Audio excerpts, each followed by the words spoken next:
páncreas, de las glándulas salivales y de la glándula mamaria.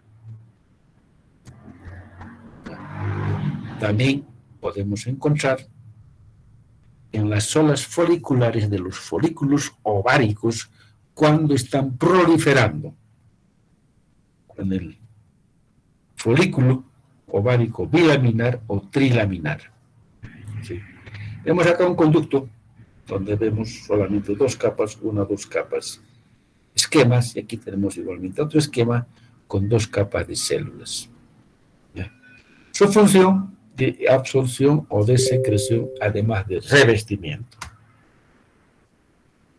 El epitelio estratificado cilíndrico, igual, está formada por una capa profunda de células cúbicas o poliédricas que están en contacto con la membrana basal, aquí estamos claramente, pero las superficiales son cilíndricas. Y aquí vemos una imagen de microscopía. Aquí está la membrana basal, aquí hay una capa basal cúbica semejante a esta y una capa superficial cilíndrica.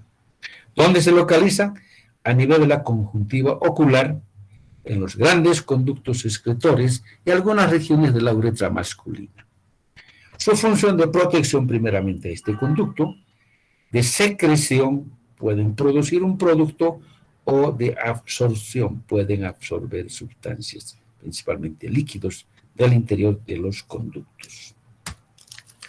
Bien, este es el epitelio que lo hemos clasificado como, o agrupado al epitelio plano, al epitelio simple. Es el llamado pseudoestratificado cilíndrico. Veamos. Dice, posee una sola capa de células en contacto con la lámina basal. Si vemos acá las células en este esquema, todas llegan a la membrana basal. ¿Sí? Pero hay algunas que se quedan a mitad de camino. Esta no llega a la superficie apical. ¿Sí? Por tanto, sus núcleos están a diferentes alturas. En estas que son altas, la superficie se basa en la parte apical. En estas que están hacia la base, se queda ahí en la parte central. ¿Sí? Lo que las células no llegan a la superficie. O sea, las células que no llegan a la superficie tienen base ancha. Y las que llegan a la superficie tienen base estrecha. Por tanto, entonces los núcleos se localizan en las partes anchas. Ahora, si solamente viéramos núcleos, como en esta imagen de microscopía, donde no vemos muy bien la delimitación de las células, fácilmente acá vemos que hay varias capas de células, ¿no es cierto? Entonces estaríamos hablando de un epitelio estratificado. Pero como esquemáticamente estamos viendo que no es así, entonces hablamos del término pseudo, que quiere decir falso estratificado. Ahí viene el nombre de epitelio cilíndrico pseudoestratificado. Ahora, este tipo de epitelio casi siempre presenta cilios en su superficie, como vemos en el esquema, como también vemos aquí en la microscopía, y por tanto se denomina epitelio pseudoestratificado cilíndrico ciliado. ¿Dónde se localiza? En las vías respiratorias, tráquea, bronquios primarios, a nivel del epidídimo, el conducto deferente, que son conductos del órgano reproductor masculino, la trompa auditiva, en el oído, la cavidad nasal, uretra masculina y grandes conductos. Sus funciones son múltiples, desde la secreción, absorción, lubricación, protección y transporte. Epitelio de transición es otro epitelio que es variante del epitelio de los estratificados.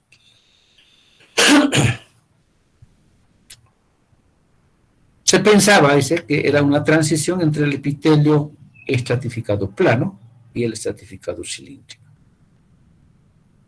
Pero, ¿cuál es la diferencia? Este tipo de epitelio, en estado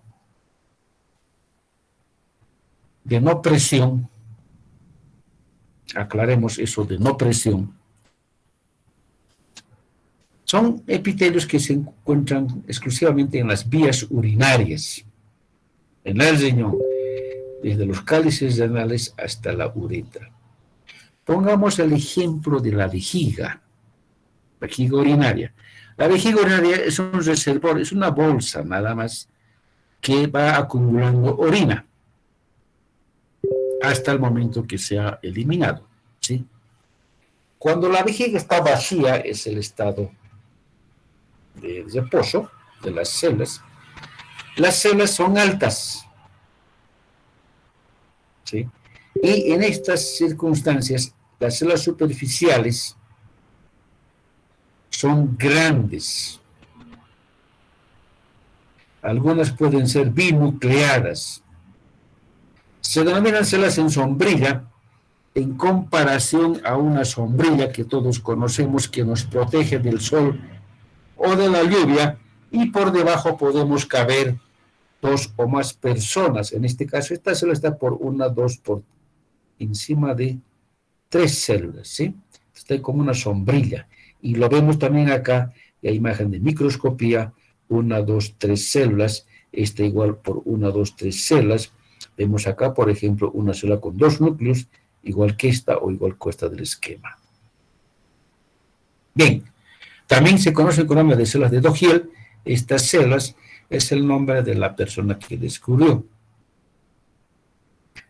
Son células redondeadas en cúpula cuando está relajada. Ahora, aplanadas cuando está distendida. ¿Cuándo van a aplanarse? La vejiga tiene una capacidad, ¿sí? 360, 380, esa es su capacidad normal. Ahí se llenó la vejiga, pero va a seguir recibiendo. Pero en ese momento ya la vejiga se va a distender, va a haber presión del líquido interno, entonces las células por la presión van a aplanarse y van a tener esta característica, ¿sí? Entonces, dependiendo del estado funcional de la vejiga, las células van a ir cambiando o transitando de un estado a otro, ¿sí? Y de ese caminar o transitar es que se ha denominado epitelio de transición, de tránsito, transitar, de transición. ¿Está claro? Su función es de protección y la distensibilidad, o sea, son células que pueden distenderse como estas de acá. Dice, es un epitelio exclusivo del sistema urinario. Bien. Polaridad y especializaciones de la superficie, o sea, son las modificaciones que tienen las células epiteliales en sus superficies. Son de dominio apical cuando las modificaciones están en la superficie, como son aquí, como este esquema, las microvelocidades, los cilios, esterios, cilios y flagelos. En la parte lateral, finalmente son uniones celulares que forman complejos de unión, como son desde la más superficial la zónula ocluyente, zónula adherente, el desmosoma y las uniones comunicantes. Y de dominio basal son las modificaciones que presentan la superficie basal, como son los plegamientos y los semidesmosomas. Veamos cada una de estas modificaciones. Microvelocidades son evaginaciones de la superficie apical. Llamamos evaginación cuando estas salen de la superficie apical. Así, esta es una evaginación. Cuando estas mismas son hacia abajo, son invaginaciones. Entonces, estas son evaginaciones. En cambio, los pliegues van a ser invaginaciones. Entonces, son proyecciones cilíndricas unidas a la membrana apical, a la superficie apical, tienen aproximadamente de 1 a 2 micrómetros de diámetro. Estas van a incrementar el área de superficie. ¿Ya? Es el borde estriado de las células intestinales, o llamado también el borde en cepillo en las células renales. Estas, en su conformación, van a tener un haz central de aproximadamente 25 a 30 filamentos de actina, estas que están de forma vertical, enlazadas con filamentos de pilina y fimbrina. Además, van a presentar miosina 1 y calmodulina y más miosina 2 que van a actuar sobre los filamentos de actina, entonces causando contracción en la cara apical de las células. Por tanto, estas estructuras se alargan y se acortan, se alargan y se acortan, y de esa manera también, entonces, van facilitando la absorción. ¿Qué es el glucocálix? ¿Ya? Dice, es un recubrimiento amorfo de carbohidratos, aquí estamos viendo en la superficie, unidos a proteínas membranales que cubren estas vellosidades. ¿Ya? Entonces van a servir como protector para estas vellosidades y también para el reconocimiento celular. ¿Ya? A este nivel se disponen algunos antígenos, por ejemplo, ¿no es cierto?, que van a ser reconocidas por las células superficiales del revestimiento, ya sea del estómago o del intestino. Los cilios, dice, son proyecciones filiformes en forma de pelos inmóviles de 0. micrómetros de diámetro, en este esquema, y de 7 a 10 micrómetros de longitud, ¿sí?, que se ven en la superficie de las células. La cantidad puede variar, desde cientos en la tráquea, en la trompa de falopio, y en el oído interno solamente haber uno, en este caso va a ser receptor. ¿Ya? Su función es de propulsar, porque este se mueve así lateralmente, ¿sí?, y de esa manera va empujando el moco detenido, por ejemplo, en su superficie, en la mucosa de las vías respiratorias, o van a transportar el óvulo desde la parte distal de la trompa de falopio hacia el útero. ¿Qué es el axonema? ¿Ya? Es un complejo de microtúbulos formado por un número constante de microtúbulos de 9 pares periféricos y un par central. Está en la base de la membrana y en la estructura ciliar. Los 2 microtúbulos centrales se llaman también cingletes, y los 9 dobletes periféricos están conformados por 2 subunidades A y B.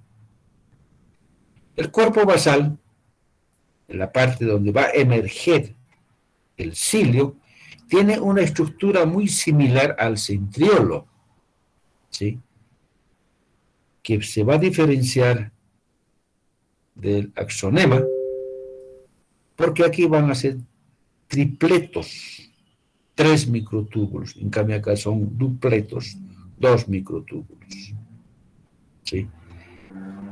Y a partir de acá es que se forma entonces el cilio, a partir de este cuerpo basal. Los estereocilios son similares a los cilios, tienen la misma configuración que el cilio, pero son más largos, son inmóviles, son rígidos, por tanto no transportan, sino que simplemente aumentan el área de superficie. Los vemos, por ejemplo, en el epidídimo, y se ve aquí claramente, son mucho más largos comparando con estas de acá, aquí en la superficie. Y estos son, a mayor aumento, los penachos de cilios que se encuentran sobre un epitelio pseudoestratificado. Especialización de las membranas laterales. Cuando observamos con un microscopio simple, se ven como unas basas, llamadas basas terminales, ¿ya?, en la zona en que 2 células epiteliales están en contacto entre sí. Pero cuando vemos con el microscopio electrónico, estas se ven de diferente manera y se las conocen con nombre de complejos de unión que igualmente mantienen unida a las células epiteliales contiguas. Estos complejos pueden ser uniones de oclusión, cuando las células se unen herméticamente, uniones de anclaje, cuando las células se aproximan entre ellas, y uniones comunicantes, cuando hay una comunicación como si fuesen comunicados por un tubo entre las dos células. Ahora, tomando en cuenta dónde se localizan, están los tipos de denominados zónula ocluyente, fascia ocluyente, zónula adherente, mácula adherente y comunicantes en las partes laterales y el hemidesmosoma en la parte basal. Veamos cada una de estas.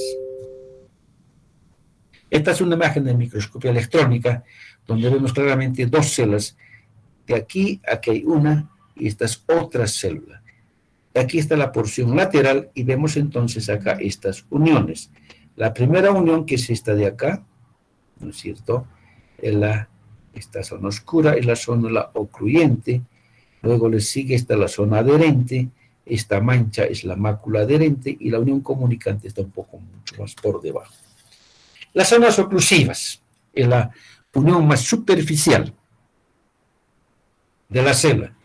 Dice, está en forma de cinturón que rodea toda la circunferencia, o está en toda la superficie, rodeando los 4 lados de la célula y uniendo a las células que se unen a sus 4 lados.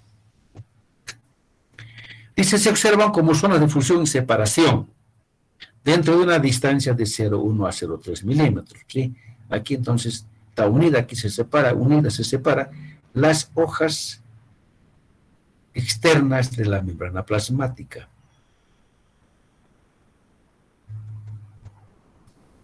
En estos sitios de unión encontramos las proteínas de claudinas o cludinas, nectinas y moléculas adhesivas de unión, que unen entre sí y forman un sello que ocluye el espacio intercelular. Además está reforzada por caderinas y proteínas zonulares que refuerzan esta unión. Esto es muy similar a un cierre que usamos en nuestras vestimentas. Muchos tenemos ahí una chamarra que se tiene un cierre, ¿no es cierto? Cuando esta cerramos, vemos que sus dientes se van engranando unas con otras a esa estructura similar que se engranan acá las hojas externas. Y van a cerrar entonces. Su función impide el movimiento de proteínas de membrana, o sea, está completamente cerrada. Por acá no pasa nada entre las células. ¿Ya? Entonces, fusionan las membranas plasmáticas, aquí, para impedir que moléculas hidrosolubles pasen entre ellas. Por tanto, dan lugar a uniones herméticas y permeables que no permiten pasar nada. La zónula adherente es otra unión que está inmediatamente por debajo de la zónula ocluyente. También es una unión que rodea a toda la célula por sus 4 lados en forma de cinturón. A diferencia de la zónula ocluyente, acá las células están separadas y hay un espacio intercelular de aproximadamente 15 a 20 nanómetros entre las dos hojas externas, que está ocupada por la proteína E-caderina, que van a formar enlaces contiguos.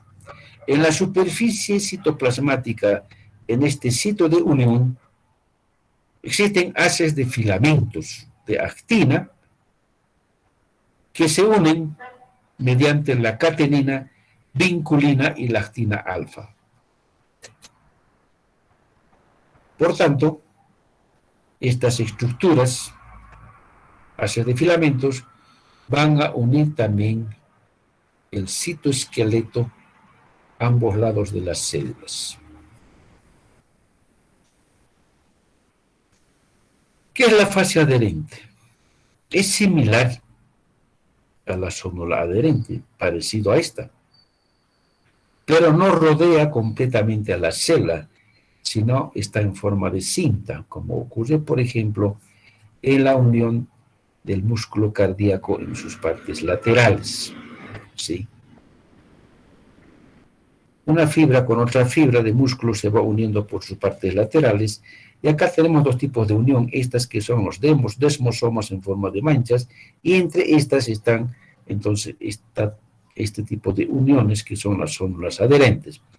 Aquí hay una, aquí hay otra, aquí hay otra, por tanto no está rodeando a todas las células, sino que simplemente están en forma puntual. El desmosoma llamado mácula adherente, ¿ya?, se ve a la microscopía electrónica como puntos de soldadura que se distribuyen al azar principalmente en los epitelios estratificados. Estas van a presentar dos placas de unión a ambos lados de las membranas citoplasmáticas, que se llaman las placas internas y la placa externa, que en conjunto forman aproximadamente una superficie de 400 nanómetros de alto por 250 de ancho y 10 de espesor, opuestos entre sí. El espacio que queda entre las dos células que están uniéndose es de 30 nanómetros, mayor que de la zona adherente, que es apenas 20, aquí solamente es 20, aquí es más amplio, es 30. Y están ocupados por las proteínas de desmocolinas y desmogleinas caderinas, son proteínas transmembranales. Las caderinas, ¿ya?, se observan como líneas electrodensas que en conjunto forman lo que se conoce con nombre de el núcleo extracelular. La placa densa externa está adherida a la cara citoplasmática. Está formada por glicoproteínas, placoglobulinas, placofilinas, unidas a proteínas de desmoplaquina.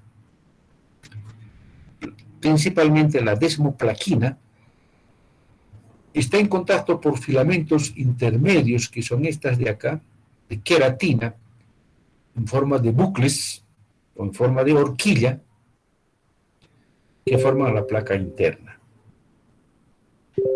densa interna. Esta placa interna estabiliza a la placa externa, y esta a su vez estabiliza al núcleo extracelular. Así se ve entonces esta unión en un epitelio simple, con una sola mancha.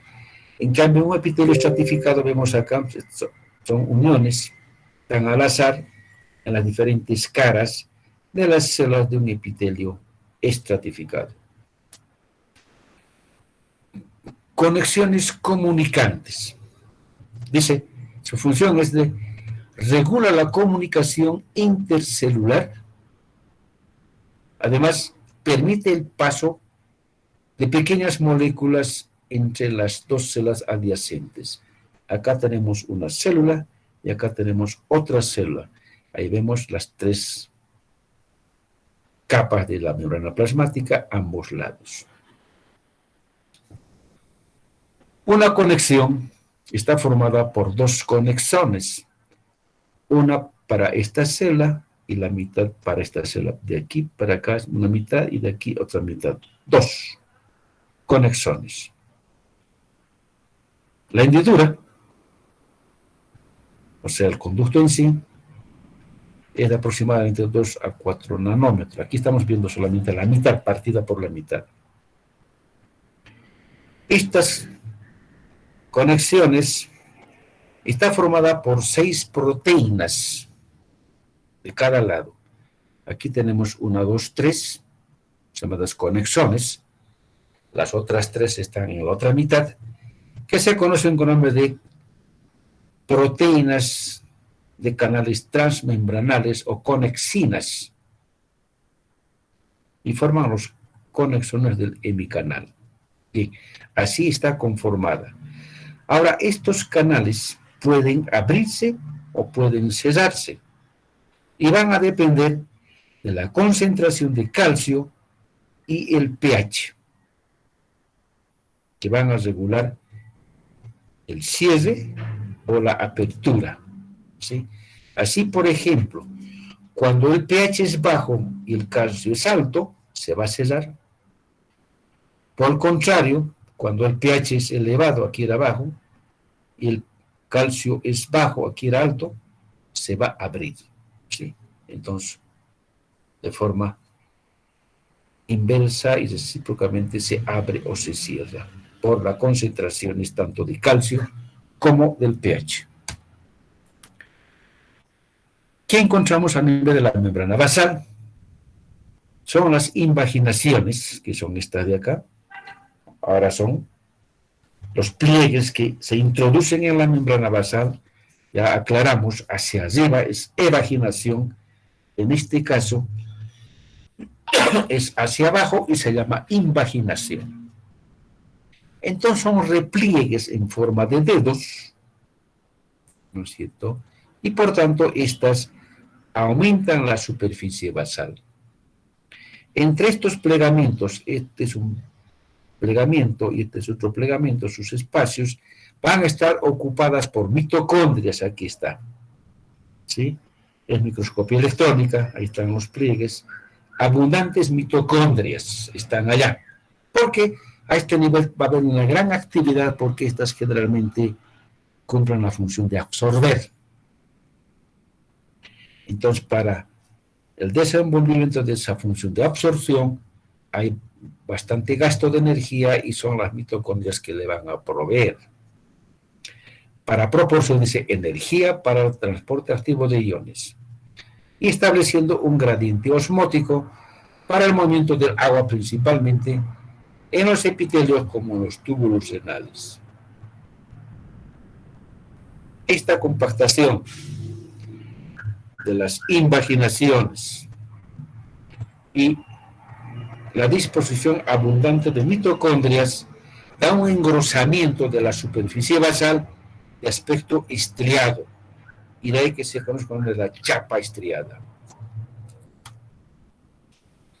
Los semidesmosomas, dice su nombre, es la mitad de un desmosoma, mitad, ¿ya? Que fija a la célula su cara basal a la lámina basal. Aquí está de amarillo la lámina basal y esta es la lámina basal de la célula. Existen dos tipos. El tipo 1, llamado también clásico, y el tipo 2. ¿Ya? En el tipo 1 hay gran cantidad de moléculas de integrinas, tonofilamentos y las proteínas de plaquina unidas a moléculas de integrina. Aquí. Todas estas estructuras vistas al microscopio electrónico forman la placa intracelular densa que se ve en la membrana basal. Estas entonces están presentes en las capas basales de los epitelios estratificados y pseudoestratificados. En cambio, el tipo 1 es muy similar al anterior, pero es menos compleja. Sus componentes tienen más moléculas de integrinas y plectina. Están unidas ambas. Igualmente también constituyen una placa intracelular semejante al del tipo 1. Estas encontramos principalmente en las membranas basales del epitelio cilíndrico simple, del intestino delgado y el intestino grueso. Para su funcionamiento, los dos tipos necesitan moléculas de calcio que las mantienen unidas a la lámina basal. Renovación de las células epiteliales. Esto se refiere a la epitelización o la reepitelización de las células.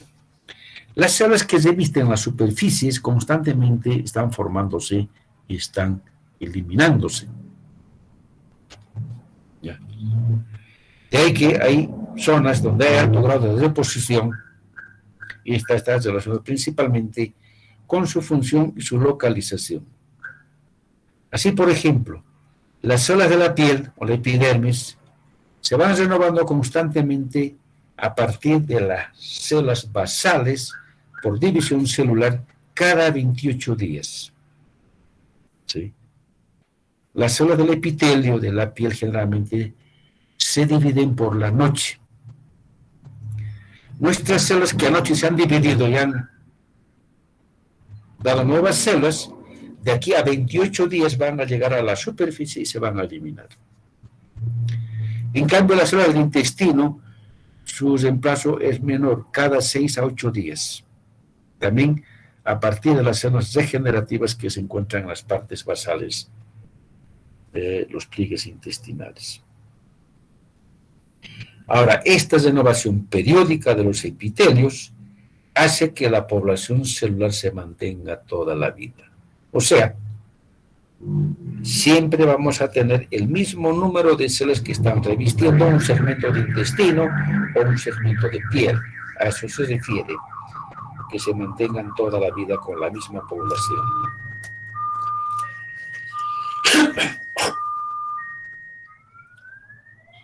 Veamos ahora la segunda parte, que son las glándulas. Indicamos que se desarrollan a partir de las células epiteliales que ya están formadas por invaginación en el tejido conjuntivo subyacente. Así se forman las glándulas. Una glándula formada tiene dos componentes, el estroma y el parénquima. El estroma es nada más que el armazón, se llaman, se entiende mejor así, y una glándula.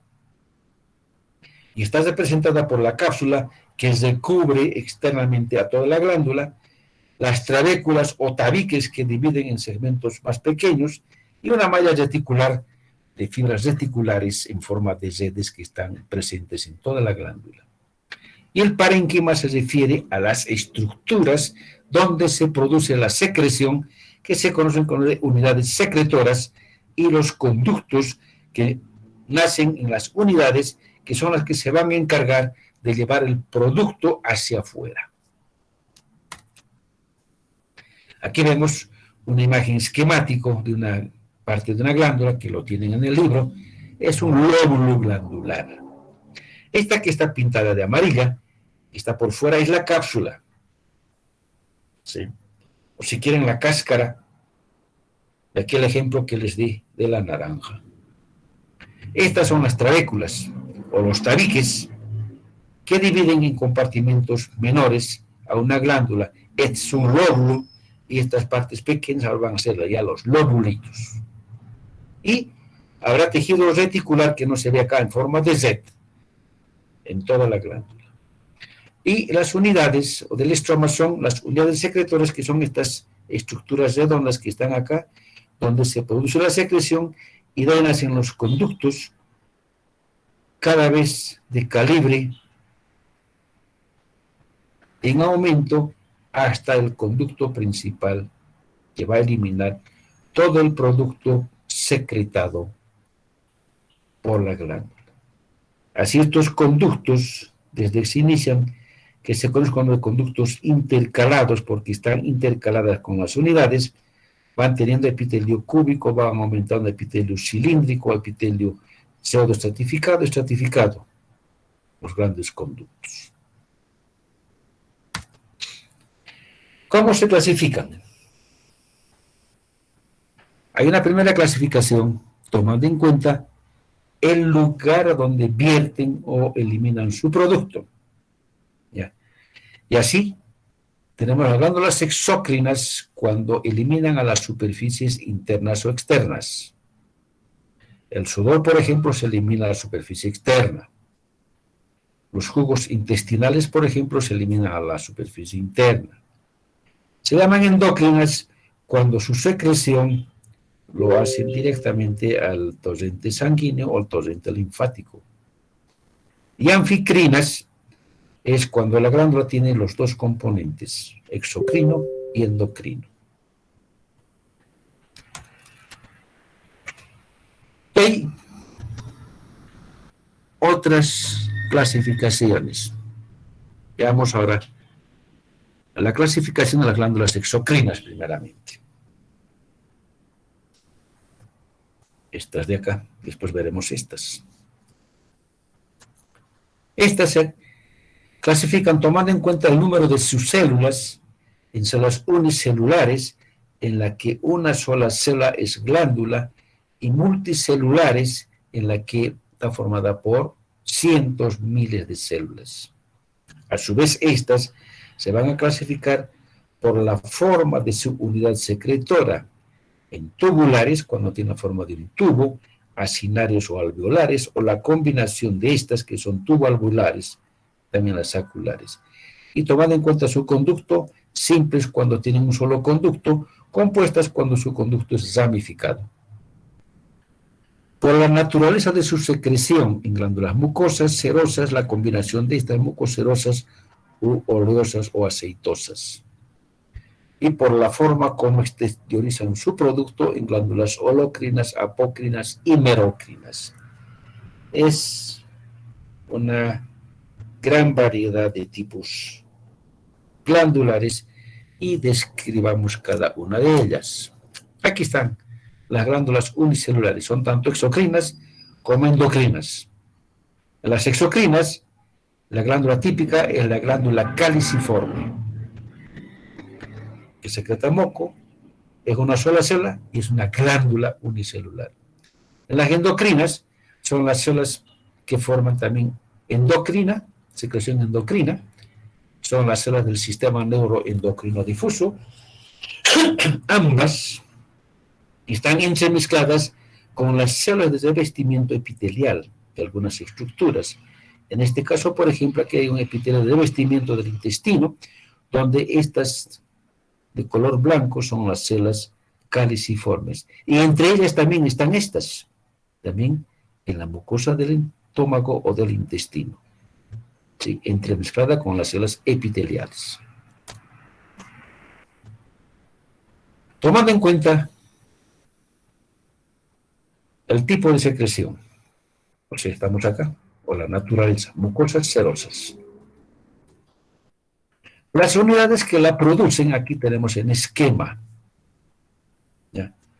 Tanto el ácido mucoso que produce una secreción serosa, como el ácido mucoso que produce una secreción mucosa, son eventualmente iguales. Son células piramidales, piramidal, ¿sí? Hasta ahí, todas están sobre una membrana basal, no hay diferenciación en cuanto a la forma de la célula. ¿Dónde están las diferencias? Primera diferencia, veamos acá. El color. Las del ácido seroso se van a teñir intensamente porque producen proteína, y los gránulos de proteína se van a teñir intensamente.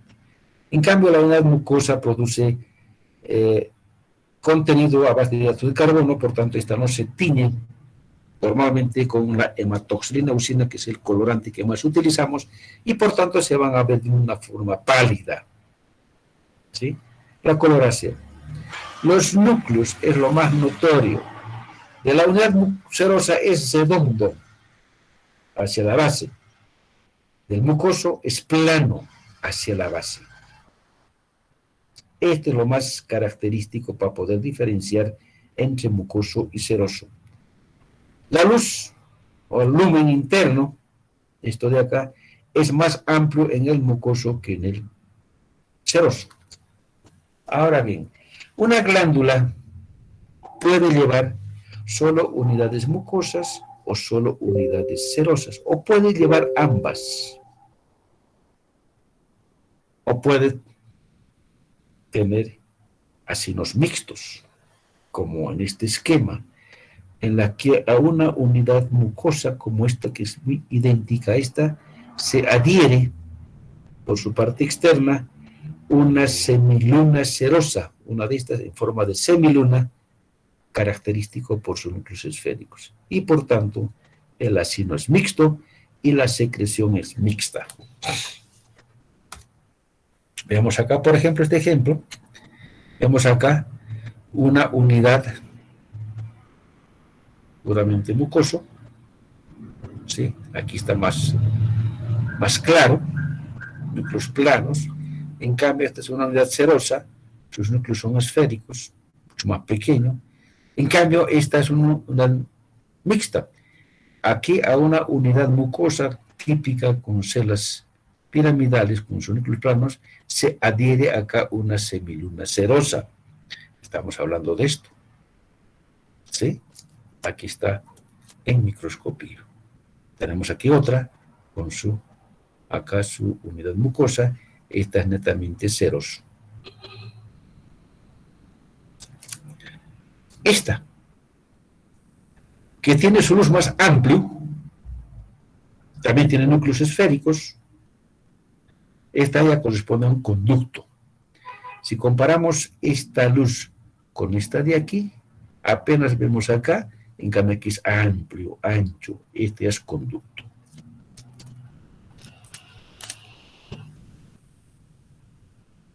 Por el mecanismo de secreción, o sea, cómo producen su secreción. Tenemos en glándulas merocrinas, apocrinas y holocrinas. ¿Cuál es la característica? Una glándula merocrina produce su secreción. Su secreción la acumula en la superficie apical y cuando necesita eliminar, se abre el citoplasma y sale el producto. Una glándula apocrina igualmente produce su secreción, va acumulando en la parte apical y cuando tiene que eliminarlo, elimina con parte del citoplasma apical. ¿Sí? Está saliendo parte del citoplasma apical. Una glándula holocrina igualmente produce su secreción, lo va acumulando al interior de la célula y tanto es el acúmulo de la célula hace que reviente la célula y forma parte de la secreción. Esa célula perdida va siendo reemplazada por mitosis de otra célula que se encuentra en la parte basal. Entonces, en resumen, glándula merocrina es aquella que no pierde ese citoplasma al momento de eliminar. Glándula apocrina es aquella que pierde parte de su citoplasma al momento de eliminar. Y glándula holocrina es aquella que pierde toda la célula que lo ha producido durante la eliminación. Tomando en cuenta sus unidades y sus conductos. Hay unidades secretores que tienen la forma de un tubo. La glándula será tubular. Esa secreción tubular es muy enrollado, entonces será tubular enrollado. O será un poco más ancho del tubo, más ensanchado, y eso se llama acinar o acino. Ahora, esta glándula tiene un solo conducto, igual esta. Por tanto, es tubular simple. Tubular enrollado simple y acinar simple. Una tubular puede tener su conducto ramificado, o sea, varias unidades tubulares se unen a uno por varias ramificaciones. Tubular compuesta, conducto ramificado, o al acinar, igualmente también ramificado, acinar ramificado. O podrá tener una combinación tanto de tubo como acino, y es ramificado, entonces túbulo acinar compuesta. Esta ya hemos visto también esta. ¿Sí? Entonces así se clasifican las glándulas tomando en cuenta tanto su unidad secretora cuanto su conducto excretor. Aquí vemos una imagen muy bonita de una glándula tubular simple.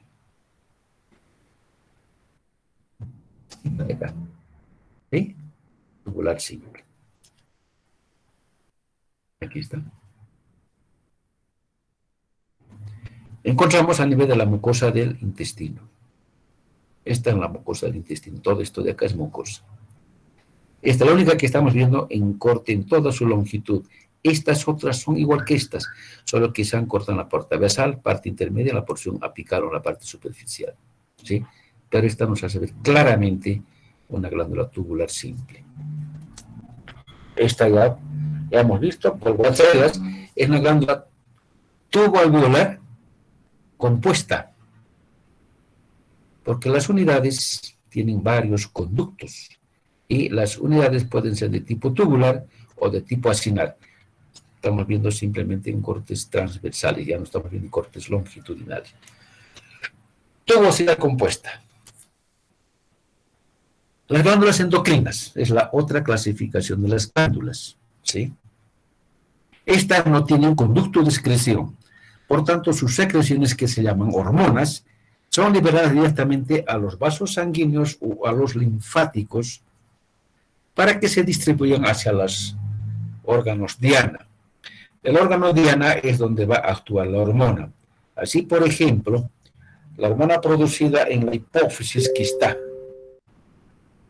en el cerebro, en la cabeza, eliminan a la sangre y estas descienden a las células diana, que pueden estar en la tiroides, que está en el cuello, o pueden viajar hasta la zona dorsal, a las suprarrenales, que están sobre los riñones. ¿Sí? Ahí están las células diana. Se clasifican igual que las exócrinas, tomando en cuenta el número de células en glándulas unicelulares y glándulas multicelulares. Ahora, estas glándulas multicelulares, tomando en cuenta cómo se presentan sus células secretoras, pueden ser de forma de cúmulo, en forma de folículo o en forma de cordones. Vamos a describir cada una de ellas. Y las glándulas unicelulares son aquellas que están conformadas por una sola célula. ¿Sí? Y tomando en cuenta la distancia donde se localiza su órgano blanco, tenemos en células citócrinas, son aquellas células en las que la producción producida de la hormona es eliminada y estimula a sí mismo. Citócrina, se está estimulando a sí mismo. Una glándula es paracrina, cuando la célula secretora elimina su hormona y estimula a las células vecinas, para, vecino. Es una secreción paracrina. Y una secreción endocrina es cuando las células producen la hormona, lo vierten al torrente sanguíneo y esta traslada hacia las células diana. Es el ejemplo que hemos dado de la hipófisis a la tiroides o a la suprarrenal. Esa es una secreción endocrina. ¿Cómo se disponen las células de disposición en cúmulo? Son nada más que agrupaciones o amontonados, dice, de células, ¿sí? Con abundante tejido conjuntivo reticular que los rodea y vasos sanguíneos, donde van a eliminar su producto. ¿Ya? Pueden estar formadas por un solo tipo de células o diferentes tipos celulares, como ocurre, por ejemplo, en la glándula de la hipófisis, donde hay células basófilas y acidófilas. Hay células que se tienen de rojo, hay células que se tienen de un color más oscuro. Estas son las acidófilas, estas son las basófilas. Entonces, es así. La glándula endocrina de dispersión en forma de cúmulo o amontonados. Aquí vemos entonces la hipófisis. Están los diferentes tipos de células, está el tejido reticular, que está para mantenerse en su sitio, y abundante vascularización. Aquí hay un capilar, vemos otra, vemos otro, ¿sí? Donde van a eliminar su producto de secreción. En forma de glándula de disposición cordonal. Las células endocrinas van a disponerse en forma de cordones, como se ve acá, de disposición lineal, ¿sí? Que se van uniendo, anastomosándose alrededor de los capilares. Entre los espacios que quedan hay capilares, vemos acá, ahí está la disposición cordonal y aquí están los capilares entre los cordones. Son los sinusoides capilares. La secreción producida van almacenando temporalmente al interior de la célula, eso se llama almacenamiento intracelular, y lo van a liberar una vez que haya un estímulo de liberación, que generalmente es un impulso nervioso, neural. Las glándulas que tienen esta disposición son las glándulas suprarrenales, la paratiroides, y también encontramos a nivel del lóbulo anterior de la hipófisis. De disposición folicular. ¿Ya? En este tipo de disposición glandular, las células secretoras, denominadas también células foliculares, están alrededor de un folículo, de una cavidad, ¿ya? Que la van a revestir esa cavidad, y es allá donde se almacena la hormona producida por toda y cada una de estas células. Es el ejemplo de la tiroides. Este es un esquema y esta es la imagen de histología de una glándula tiroides. Aquí vemos entonces cada una de estas rodeado por células cúbicas secretoras. Ahora, cuando reciben una señal de liberación, estas mismas células captan ellas mismas lo que han producido, ¿no es cierto? Y lo van a eliminar al tejido conjuntivo que las rodea, donde se localizan vasos sanguíneos, y estas van a transportar hacia las células diana. Es así entonces como es una glándula de disposición folicular, y el ejemplo es la glándula tiroides. Aquí tenemos mayor aumento. Nuevamente, glándula tiroides, están las células foliculares, este es el coloide, y aquí está el tejido que está entre los revestimientos, conformando los tabiques interfoliculares. Aquí llamamos a célula del sistema neuroendocrino difuso. Son aquellas células o las glándulas unicelulares en las que habíamos dicho que una sola célula constituye una glándula endocrina. Estas van a producir ya sea secreciones paracrinas o endocrinas. Están localizadas a lo largo de las mucosas, ya sea del tubo digestivo o del sistema respiratorio, entremezcladas con las células de revestimiento. Aquí están las células de revestimiento, y vemos acá pintada de verde en este esquema que son las células enteroendocrinas.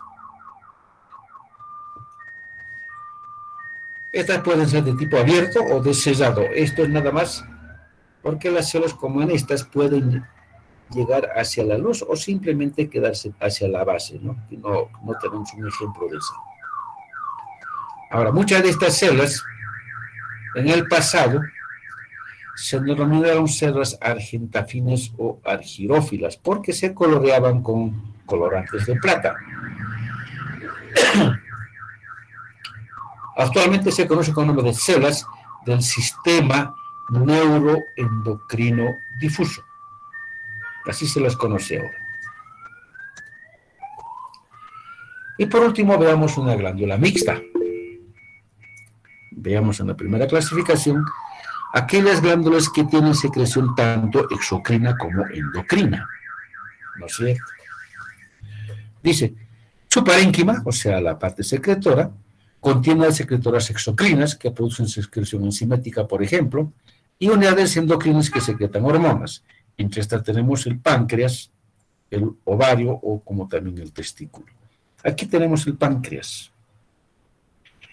Tiene secreción exocrina, que es el jugo pancreático, que es producida por estas unidades tubalvulares de secreción serosa, muy similar a las glándulas salivales.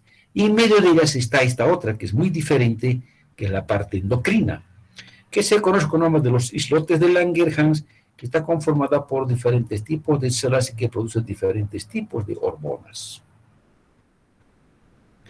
En el testículo, por ejemplo, acá tenemos un tubo seminífero, ¿no es cierto?, conformada por el epitelio seminífero,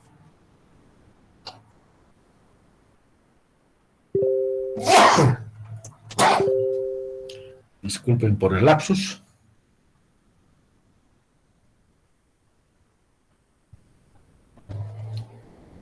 La parte exocrina es la maduración de los espermatozoides, ¿no es cierto?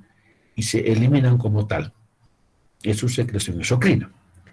Y la secreción endocrina está formada por otro tipo de células son de mayor tamaño. Acá tenemos una, por acá hay otra, que son las llamadas células de Sertoli, que sostienen a las células en maduración y producen hormonas. Estas células es el componente endocrino y los espermatozoides eliminados conforman el componente exocrino. Y con esto terminamos, jóvenes. Pues tenemos el capítulo de epitelio terminado. ¿Alguien sabe de dónde es esta imagen? La Paz. La Paz, ¿qué parte de La Paz? La Paz es grande. Copacabana. Concretamente, ¿qué es esta imagen? ¿Dónde es esta imagen? Lago Titicaca. Es el lago Titicaca.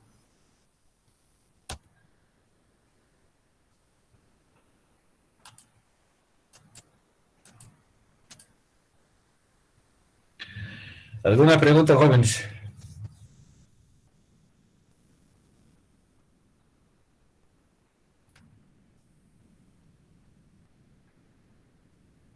Ninguna, doctor, todo entendido. Bueno, si es así, entonces, nos vemos a la tarde. Hasta entonces. Hasta luego, doctor. Hasta luego. Hasta más tarde, doctor. Se Saludos. cuida, doctor. Hasta luego, doctor. Hasta luego. Hasta luego, doctor.